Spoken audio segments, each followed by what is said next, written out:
চ্যানেলে আপনাকে স্বাগত।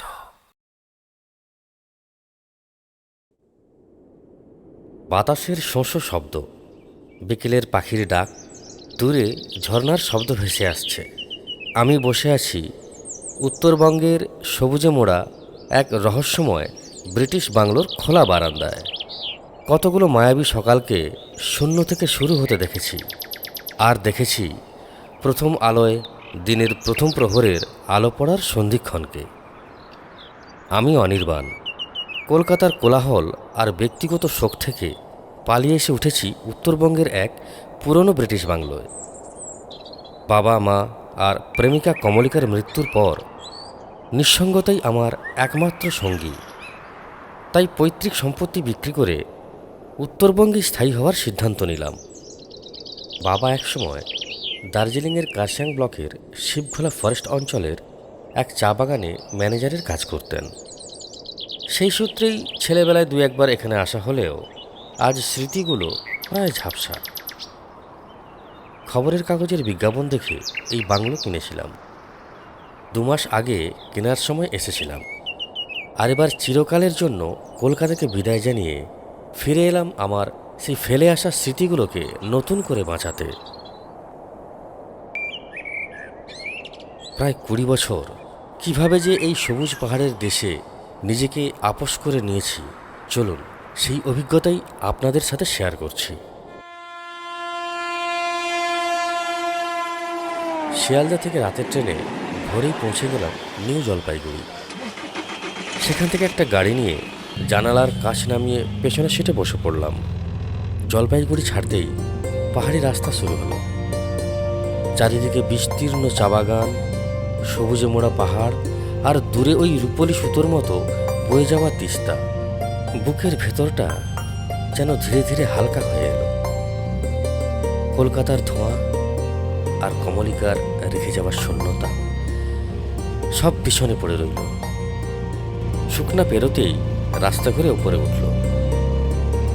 পাহাড়ি বাতাসে ভেজা পাইন পাতা আর বুনো ফুলের গন্ধ। অনেকদিন পর প্রাণ ভরে নিঃশ্বাস নিলাম।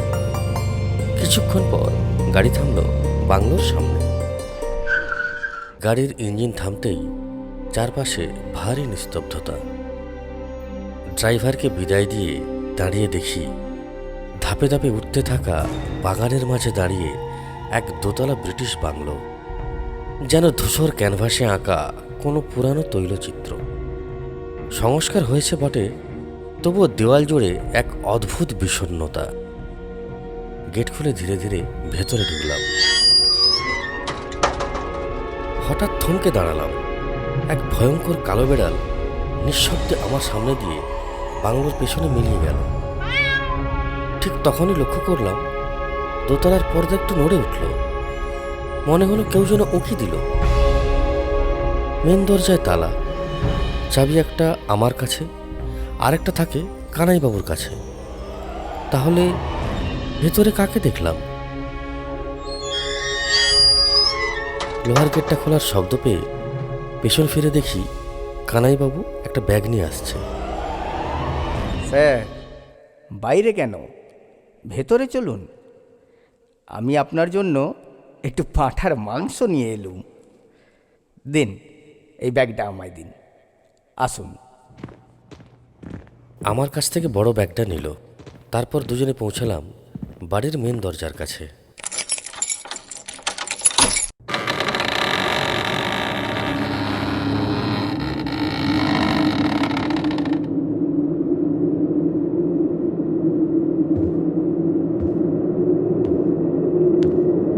ঘরে ঢুকতেই শিরদাঁড়া বেয়ে নামল এক শীতল হাওয়া।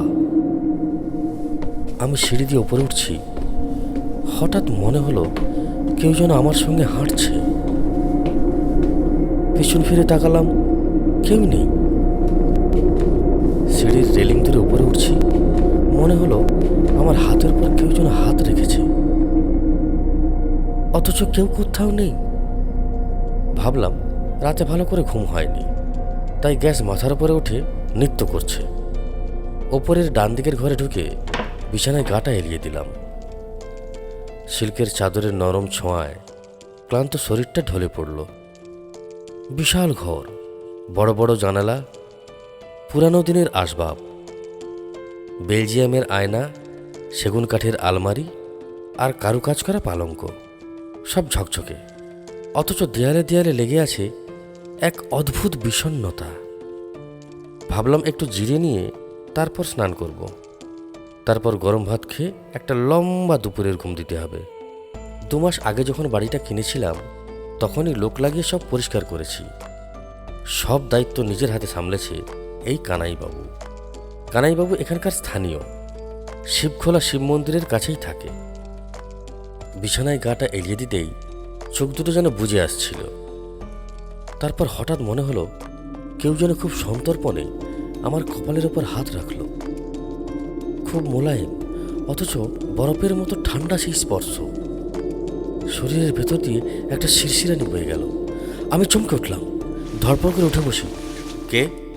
কানাইবাবু? কেউ কোথাও নেই।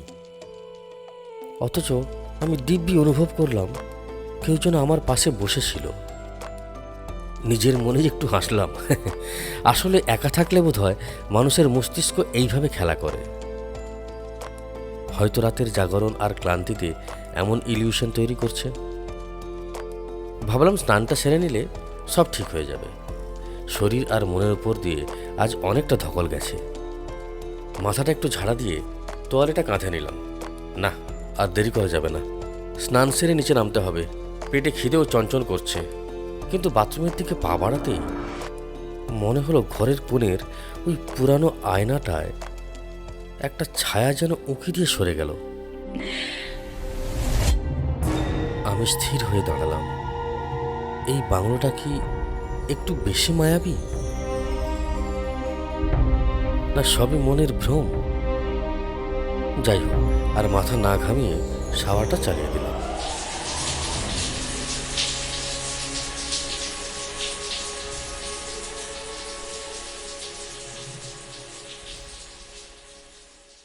তারপর খাওয়া দাওয়া সেরে বিছানায় গাটা এলিয়ে দিতেই কখন যে গভীর ঘুমে তলিয়ে গেলাম বুঝতেই পারিনি। পাহাড়ের দুপুরের ঘুম বড্ড ভারী হয়। কিন্তু হঠাৎ বাঁচাও, বাঁচাও, আমাকে বাঁচাও। আমি ধড়ফড় করে উঠে বসি। কে কে এইভাবে ডাকছে? ঘামে ভিজে উঠে বসলাম। জানালার বাইরে আকাশ ফেটে বৃষ্টি, চারপাশ অন্ধকার। হঠাৎ চোখ আটকে গেল জানালার কাছে। বাইরের দিক থেকে কাদামাখা একটা হাতের ছাপ, ঠিক যেন কেউ উঁকি মেরে দেখছিল। হঠাৎ নিচের দিকে তাকিয়ে দেখি জুতোর পাশে একটা ভিজে নীল পাহাড়ি ফুল। অথচ ঘর তো ভেতর থেকে লক করা। তাহলে কে? স্যার, আমি আপনার জন্য চা এনেছি। হ্যাঁ, দাঁড়ান, আসছি।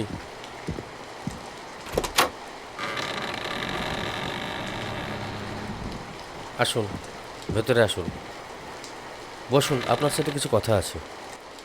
আমি চায়ের কাপটা নিয়ে বিছানার উপর বসে চা খেতে খেতে চেয়ারের দিকে ইঙ্গিত করে বললাম, কই, বসুন। না স্যার, আপনি আমার মালিক। আপনার পাশে বসা কি আমার শোভা পায়? বলুন, কি বলবেন? আচ্ছা কানাইবাবু, এই বাংলো প্রায় 100 বছরের পুরানো। আপনি তো এখানকার স্থানীয়, শুনেছি বহু বছর ধরে এখানে কাজ করছেন। আচ্ছা, কখনো কি কিছু অস্বাভাবিক লক্ষ্য করেছেন? না স্যার।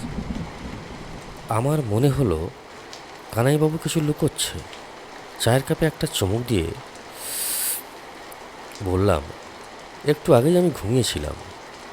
ঘর ভেতর থেকে লক করা। অথচ ঘুম থেকে উঠে দেখি এই ফুলটা আমার জুতোর পাশে পড়ে আছে। এই নীল ফুলটা এখানে এলো কি করে? পাহাড়ের হাওয়া বড় বিচিত্র স্যার। জানালার ফাঁক উপর দিয়ে অনেক কিছু ঢুকে পড়ে। ফুল তো সামান্য জিনিস। আমি একটু উত্তেজিত হয়ে বললাম, বাজে কথা বলবেন না একদম। জানালা বন্ধ ছিল, আর এই ফুলটাও ভিজে। অথচ ঘরের ভেতরে কোথাও এক ফোঁটা জল নেই। তাছাড়া ওই জানলার দিকে তাকান, ওটা কার ছাপ? জানালার দিকে তাকিয়ে দেখি সেই কাদামাখা হাতের ছাপটা আর নেই। বাড়িতে ঢোকার পর থেকে সব অদ্ভুত অদ্ভুত কাণ্ড ঘটে চলেছে। আচ্ছা, কি ব্যাপার বলুন তো? এটা কি অভিশপ্ত কোনো বাড়ি? কিছু কি গোপন ইতিহাস আছে এখানে? স্যার, পুরনো ইতিহাস খুঁড়লে শুধু অশান্তিই বেরোবে। শান্তির খোঁজে এসেছেন, শান্তিতে থাকুন না। কেন এসব নিয়ে মাথা ঘামাচ্ছেন? তার মানে আপনি সব জানেন। কিছু তো একটা রয়েছে এখানে। আমি ঘুমন্ত অবস্থায় অনুভব করেছি কেউ আমার চুলে হাত বুলিয়ে দিচ্ছে। তারপর আয়নায় ওই আবছা ছায়া। সত্যি বলতে স্যার, আমি তো এখানে বেশি থাকি না। ওই দিনের বেলায় এসে দেখাশোনা করি, আর রান্নার কাজ সেরে সন্ধ্যার আগেই বাড়ি চলে যাই। তাই সেরকম কোনো কিছু কোনো দিন নজরে পড়ে। তবে যেহেতু অনেক পুরনো বাড়ি, হয়তো পুরনো কাঠে বাতাসের ঘষা লেগে শব্দ শুনতে কিছুটা অদ্ভুত লাগতে পারে। আমি এখন যাই স্যার। আপনার রাতের খাবার বানিয়ে আমাকে আবার বাড়ি ফিরতে হবে। আকাশের অবস্থা আজ তেমন ভালো নেই স্যার।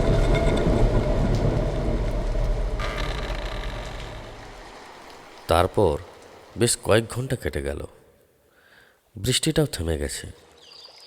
আমি জানালার বারান্দায় দাঁড়িয়ে বাইরের দৃশ্য অনুভব করছি।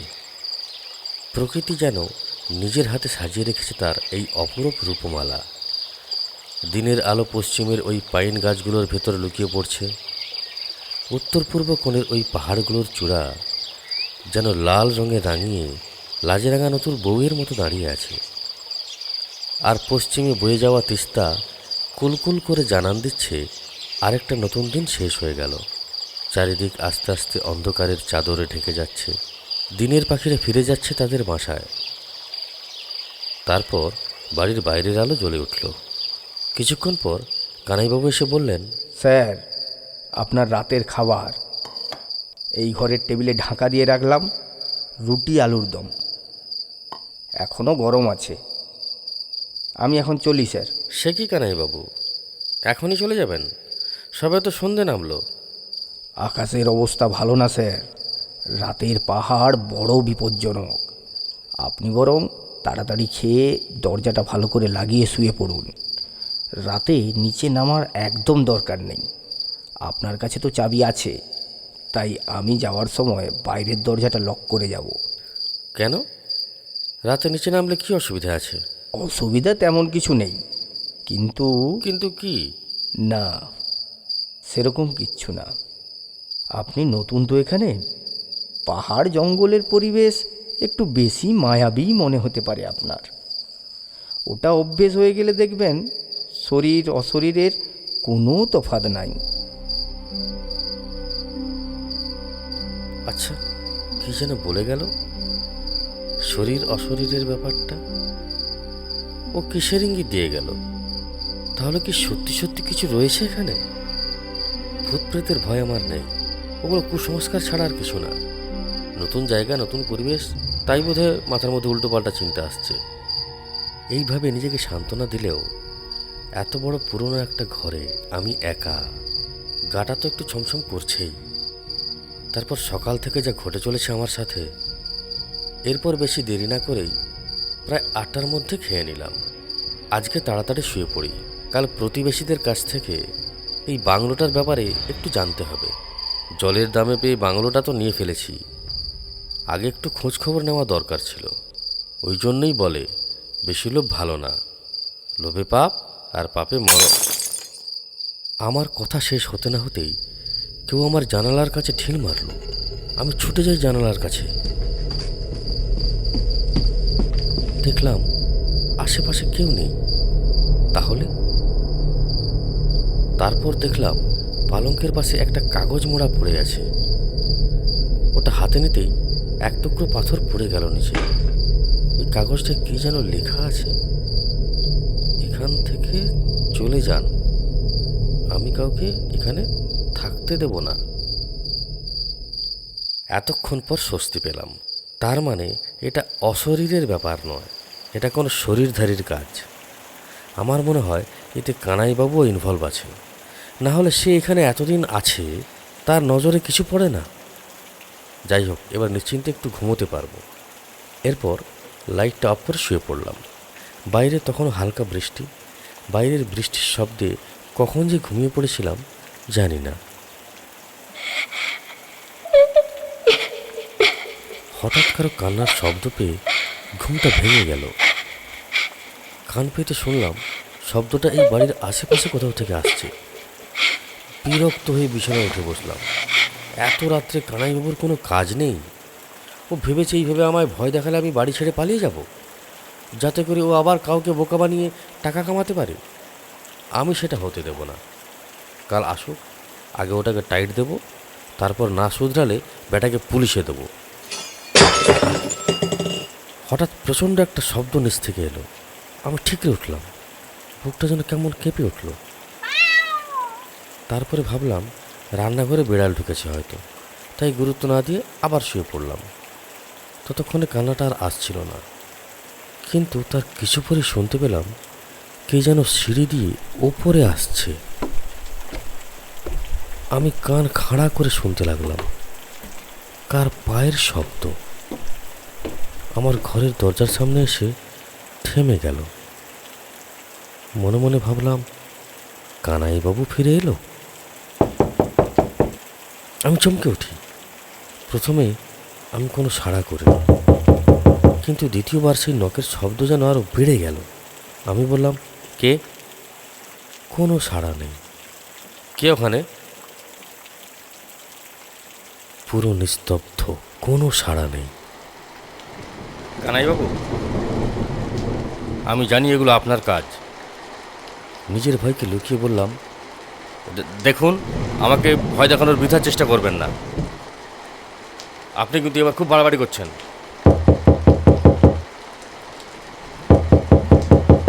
আমি বিরক্ত হয়ে দরজাটা খুলে দিই। উফ, একটা মারাত্মক শীতল হাওয়া আমার উপর আছড়ে পড়ল। কাউকে দেখতে পেলাম না।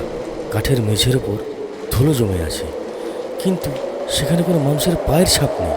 অথচ সেই হিমশীতল বাতাসের ঝাপটায় আমার শরীরের রুম খাড়া হয়ে গেল। মনে হলো বাতাস নয়, কোনো এক অদৃশ্য বরফ শীতল শরীর আমায় স্পর্শ করে চলে গেল। চারিদিক খাঁ খাঁ করছে। বাইরে তখনও বৃষ্টি, আর মাঝে মাঝে বিদ্যুতের ভয়ঙ্কর গর্জন। আমার সারা শরীর তখন কাঁপতে লাগলো। আমি দ্রুত দরজাটা বন্ধ করে লাইটটা জ্বেলে বিছানার চাদরটা গায়ে মুড়ি দিয়ে শুয়ে পড়লাম। ভাবলাম যা হয় হবে, এরপর আকাশ ভেঙে পড়লেও আর দরজা খুলব না। এই বলে জোর করে চোখটা টিপে শুয়ে থাকলাম।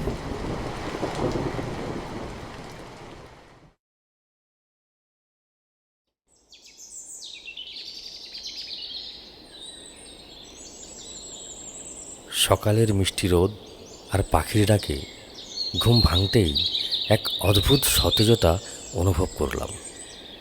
কালকের ঘটনাগুলো যেন কোনো দুঃস্বপ্ন মনে হলো, কিন্তু ভোলার নয়। ভাবলাম কোনো প্রতিবেশীর কাছ থেকে এই বাড়ির রহস্য আমাকে জানতেই হবে। তাই দেরি না করে তৈরি হয়ে নিচে নামলাম। কিন্তু মেন গেটটা খুলতেই আমি অবাক হয়ে গেলাম। দরজার সামনে একগুচ্ছ নীল পাহাড়ি ফুল রাখা। কানাইবাবু তো এখনও আসেননি, তাহলে এই ফুলগুলো রাখলো কে?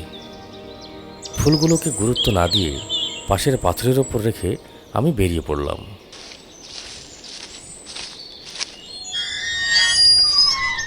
সারা রাতের অস্থিরতা কাটিয়ে ভোরের কুয়াশা ঢাকা পাইন বনে হাঁটতে হাঁটতে এক অপার্থিব দৃশ্যের সামনে এসে দাঁড়ালাম। পাইন পাতার ফাঁক দিয়ে আসা প্রথম রোদের ঝর্ণায় পাথরগুলো চিকচিক করছে। হঠাৎ কানে এলো এক মিষ্টি পাহাড়ি সুর।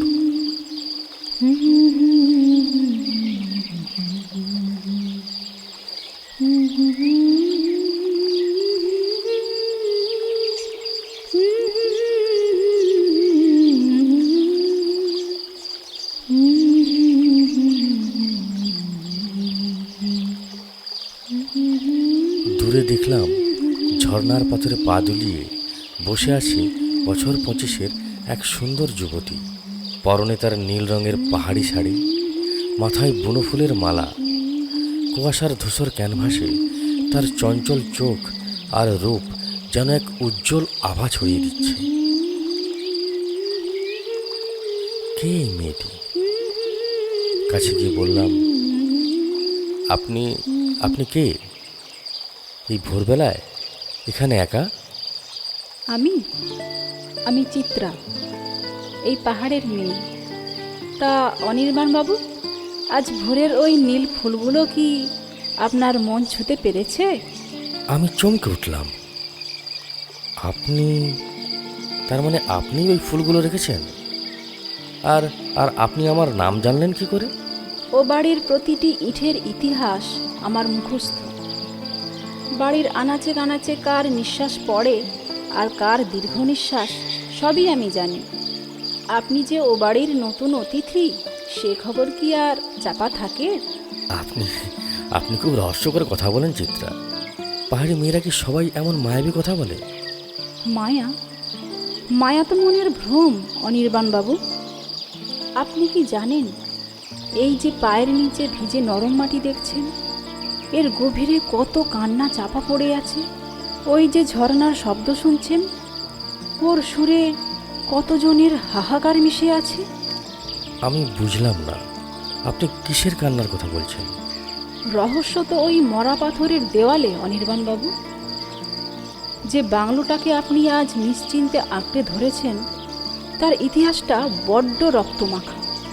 ওই জমিটা কোনো ইংরেজ সাহেবের ছিল না, ওটা ছিল এক সাধারণ পাহাড়ির জমি, যা এক বৃদ্ধ তার নাতনিকে পরম স্নেহে উপহার দিয়েছিলেন।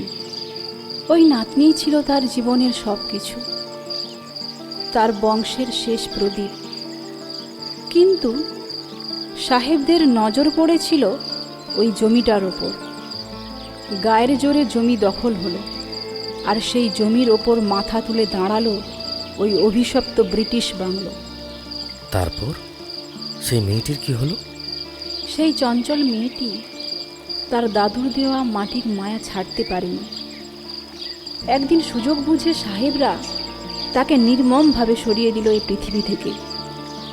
ওই বাংলোর অন্ধকার মেঝের নিচে তাকে জীবন্ত সমাধিস্থ করা হয়েছিল।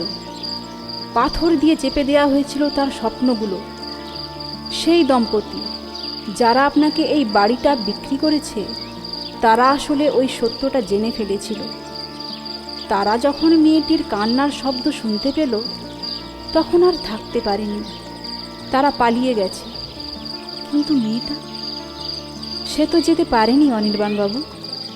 যার রক্তে এই মাটি ভেজা, সে কি আর মাটি ছেড়ে যেতে পারে? সে তো ওই অন্ধকারের ভেতরে গুমড়ে গুমড়ে কাঁদছে, আজও মুক্তি পায়নি সে। চিত্রা, আপনি এত কথা জানলেন কি করে? আমিও তো এক পাহাড়ি মেয়ে, সেই মেয়েটির ইতিহাসের সাক্ষী। ওই পাহাড়, এই ঝর্ণা, তিস্তা আর এই গহীন পাইন অরণ্য। এরপর ঘন কুয়াশায় ঘেরা পাইন গাছের আড়ালে কোথায় যে চলে গেল আর দেখতেই পেলাম না। মনে মনে স্থির করলাম, এর সত্যতা আমায় যাচাই করতেই হবে। এতক্ষণ নিশ্চয়ই কানাইবাবু চলে এসছে, যাই।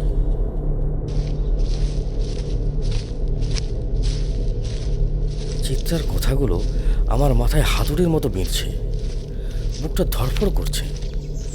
কুয়াশা কাটিয়ে বাংলোর গেট দিয়ে ঢুকতেই দেখলাম কানাইবাবু বাগানের এক কোণের একটা গাছকে জল দিচ্ছে। আমাকে দেখেই সে হাতের বালতিটা নামিয়ে বলল, স্যার, এত ভোরে কোথায় গেছিলেন?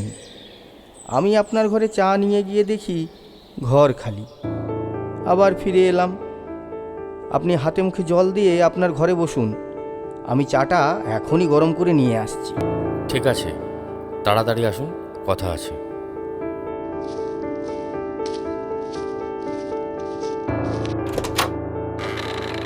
আমি ঘরে ঢুকে ধপাস করে চেয়ারটায় বসলাম।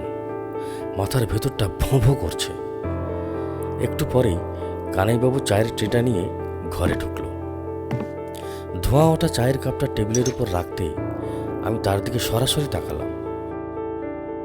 কানাইবাবু, চা থাক, আগে আমার প্রশ্নের উত্তর দিন। একটু আগে ঝর্ণার ধারে আমার একজনের সাথে দেখা হলো, এক যুবতী, নাম চিত্রা। সে এই বাড়ির এক ভয়ঙ্কর ইতিহাসের কথা আমায় বলল। চিত্রা? না স্যার, এই তল্লাটে চিত্রা নামে তো কোনো মেয়েকে আমি চিনি না। পাহাড়ি বস্তির সব ছেলে মেয়েই আমার চেনা, কিন্তু ওই নামে তো কেউ নেই। তবে ওই মেয়েটি আপনাকে কি বলেছে? বলল এই জমিটা নাকি কোন এক সাহেব জোর করে কেড়ে এই বাংলো বানিয়েছে, আর ওই জমির মালিকের নাতনিকে নাকি এই বাংলোর নিচেই মেরে পুঁতে রাখা হয়েছে। সেই মেয়েটা নাকি আজও মুক্তি পায়নি। আগের মালিক কি সেই জন্যই আমায় বাড়িটা বেচে দিলেন? স্যার, এ পাহাড়ের পাথরে পাথরে অনেক কাহিনী কান পাতলে শোনা যায়। জমি কেড়ে নেওয়ার ঘটনা তো আজ থেকে 100 বছর আগের প্রচলিত গল্প। লোকে বলে এক দাদুর জমি সাহেবরা কেড়ে নিয়েছিল, আর সেই শোকে এক মেয়ে নাকি এই পাহাড়েই হারিয়ে গিয়েছিল। কিন্তু ওই মেয়েটিকে এখানে মারা হয়েছে বা পুঁতে রাখা হয়েছে এমন কথা তো কখনো শুনিনি। স্যার, কেউ হয়তো আপনাকে ভয় দেখানোর জন্য এসব পুরনো কাসুন্দি ঘেঁটেছে, অথবা হতে পারে আপনার মনের কল্পনা। আপনি কাল রাত থেকে বড্ড বেশি চিন্তা করছেন, তাই। কল্পনা? চিত্রা আমার নাম জানলো কি করে? স্যার, আবারও বলছি, এই বাংলোয় আমি আর আপনি ছাড়া তৃতীয় কোনো মানুষ নেই। আর ওই দম্পতি বাড়ি ছেড়েছিলেন কারণ তাদের শরীর সাথ দিচ্ছিল না, আর এই নির্জনতা তাদের সহ্যও হচ্ছিল না। এটুকুই আমি জানি। আপনি বরং চাটা খান, চা জুড়িয়ে জল হয়ে গেল। স্যার, আমি এখন আসছি, অনেক কাজ পড়ে আছে। কানাইবাবু খুব স্বাভাবিকভাবে কথাগুলো বললেন ঠিকই, কিন্তু তার চোখের সেই অদ্ভুত স্থিরতা আমায় আশ্বস্ত করতে পারল না। এইভাবেই কেটে গেল কয়েকটা দিন আর মায়াবী কয়েকটা রাত্রি। সেই ভোরের পর থেকে চিত্রা যেন আমার একাকী জীবনের একমাত্র সঙ্গী হয়ে উঠল। ঝর্ণার ধারে, পাইন বনের নির্জনে, কিংবা কুয়াশাচ্ছন্ন চা বাগানের আঁকে বাঁকে হঠাৎ করেই দেখা হয়ে যায় আমাদের। ওর সাথে কথা বলতে বলতে আমি ভুলে যাই আমার নিঃসঙ্গতা। চিত্রার চঞ্চল হাসির মধ্যে আমি যেন আমার হারিয়ে যাওয়া কমলিকাকে খুঁজে পাই। সেই একই রকম চোখের চাউনি, একই কথার সুর। আমি ধীরে ধীরে ওর ভালোবাসায় ডুবে গেলাম। একদিন সন্ধ্যাটা প্রায় হয়ে এসছে। কানাইবাবু সেই সময় বাড়িতে ছিলেন না। আমি জানালায় হেলান দিয়ে ডুবে যাওয়া সূর্যটাকে দেখছি। হঠাৎ আমার নাকে ভেসে এলো একটা পরিচিত গন্ধ। হ্যাঁ, এ তো সেই ফুলের গন্ধ, যে ফুলগুলো রোজ সকালে চিত্রা মেন গেটের সামনে রেখে যায়। কিন্তু এখন সেই গন্ধ নাকে এলো কেন? হঠাৎ পেছন ফিরে চমকে উঠি। চিত্রা আমার পেছনে দাঁড়িয়ে। আরে, তুমি দারুণ ভয় ধরিয়ে দিলে আমায়। কেন? আমায় কি তুমি ভূত মনে করলে? না, তা না। এইভাবে তুমি হঠাৎ। কিন্তু তুমি এলে কি করে? মেন গেট তো বন্ধ। না মশাই, গেটটা খোলাই ছিল। তোমার ওই কানা কেয়ারটেকার লোকটা দরজা খোলা রেখেছে। আর সেই ফাঁকে তুমি ঢুকে পড়লে? হ্যাঁ, ঢুকে পড়লাম। এখন যদি কেউ এসে দেখে তুমি আমার ঘরে, তখন কি হবে? তাহলে আমি এখন আসছি। ও যেতে উদ্যত হলে আমি ওর ডান হাতটা ধরে ফেলি। কিন্তু কি আশ্চর্য ব্যাপার, ওর হাতটা এত নরম আর এত ঠান্ডা। কি হলো? এখন আটকাচ্ছ কেন? আমায় যেতে দাও। যেতে দাও বললেই হবে? আমায় তুমি ধরে রাখতে পারবে? ধরো ধরো, আমায় ধরে দেখাও। এরপর ও ছুট দিল। ধরতে পারে না। আমিও ছাড়বার পাত্র নই। দাঁড়াও, ধরছি। ধরা তোমায় দিতেই হবে। এই বলে ওর পেছনে ধাওয়া করলাম। কোথায় গেল? সিঁড়ি দিয়ে নামার শব্দ পেলাম না তো। কোন দিকে গেল? আর তো কোনো দিকে যাওয়ার রাস্তা নেই। হঠাৎ সিঁড়ির নিচ থেকে ওর হাসি শুনতে পেলাম। কি হলো? ধরতে পারলে না তো? আচ্ছা, ওখানে লুকোনো হয়েছে। দাঁড়াও, আসছি। সিঁড়ি বেয়ে নিচে নেমে এলাম, কিন্তু কোথায় যে লুকিয়েছে খুঁজেই পাচ্ছি না। এদিক ওদিক খুঁজলাম, কোথাও দেখা পেলাম না।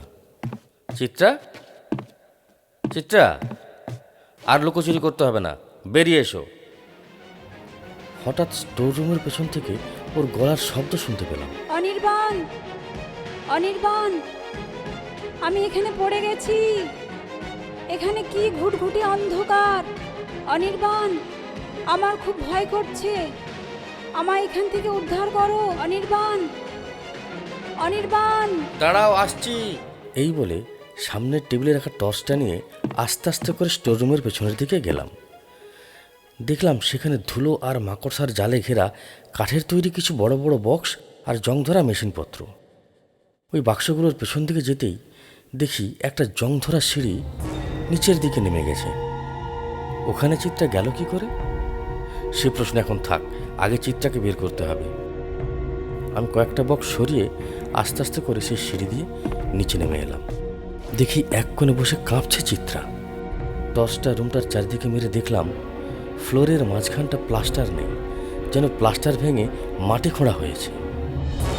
আচ্ছা চিত্রা, তুমি আমায় যে কাহিনীটা শুনিয়েছিলে এটা তারই অংশ নয় তো? খুঁড়ে দেখব? দাঁড়াও, টর্চটা ধরো। এই বলে চিত্রাকে টর্চটা ধরিয়ে নিজের এক কোণে পড়ে থাকা শাবল আর কোদাল দিয়ে খুঁড়তে শুরু করলাম।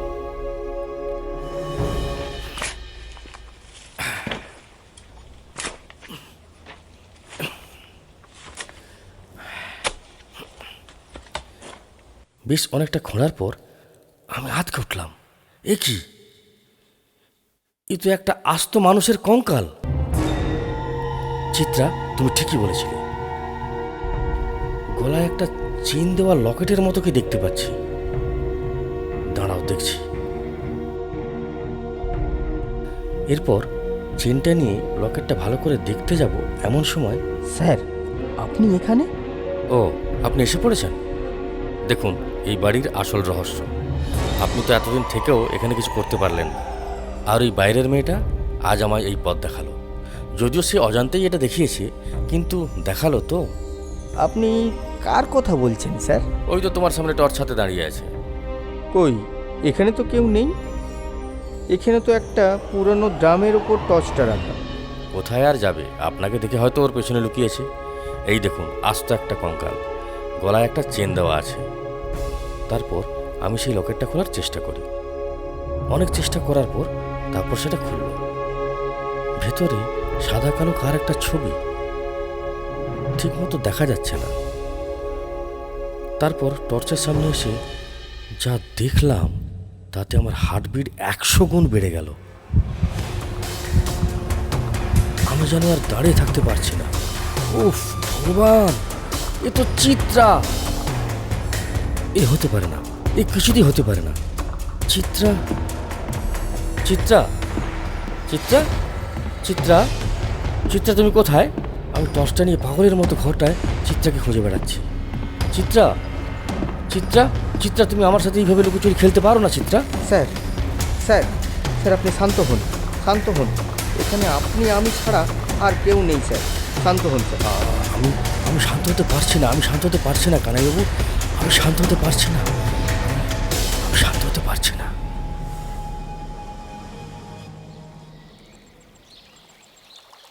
তারপর রাত গড়িয়ে দিনের আলো ফুটল, আর তিস্তার পাড়ে জ্বলে উঠল চিত্রার চিতার আগুন। আগুনের শিখাগুলো ওপরের দিকে অনেক উঁচুতে উঠে যাচ্ছে। সেই শিখার ছায়ায় চিত্রার অবয়ব যেন ফুটে উঠল আর বলল, আমাকে ধরতে পারলে না তো? আমাকে ধরা যায় না। আমি যে অনেক দিন আগেই অধরা হয়ে গেছি, অনেক দিন আগে।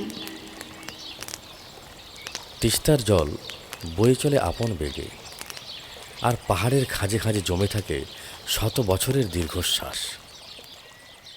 অনির্বাণ এসেছিল তার একাকিত্ব কাটাতে, শান্তির খোঁজে, কিন্তু খুঁজে পেল এক অতৃপ্ত আত্মার মুক্তির পথ। ভালোবাসা কি কেবল রক্তমাংসের শরীরেই সীমাবদ্ধ, নাকি কোনো ভালোবাসা মৃত্যুর সীমানা পেরিয়েও আবার ফিরে আসে? কেবল একটুখানি আশ্রয়ের আশায়, একটুখানি স্বীকৃতির প্রতীক্ষায়। চিত্রা আজ মুক্ত, আগুনের শিখায় নীলফুল হয়ে সে মিশে গেছে পাহাড়ের কুয়াশায়। কিন্তু এই ব্রিটিশ বাংলোর নির্জন বারান্দায় আজও যখন ভোরের হাওয়া বয়, তখন কান পাতলে শুনতে পাই, আমাকে ধরতে পারলে না তো।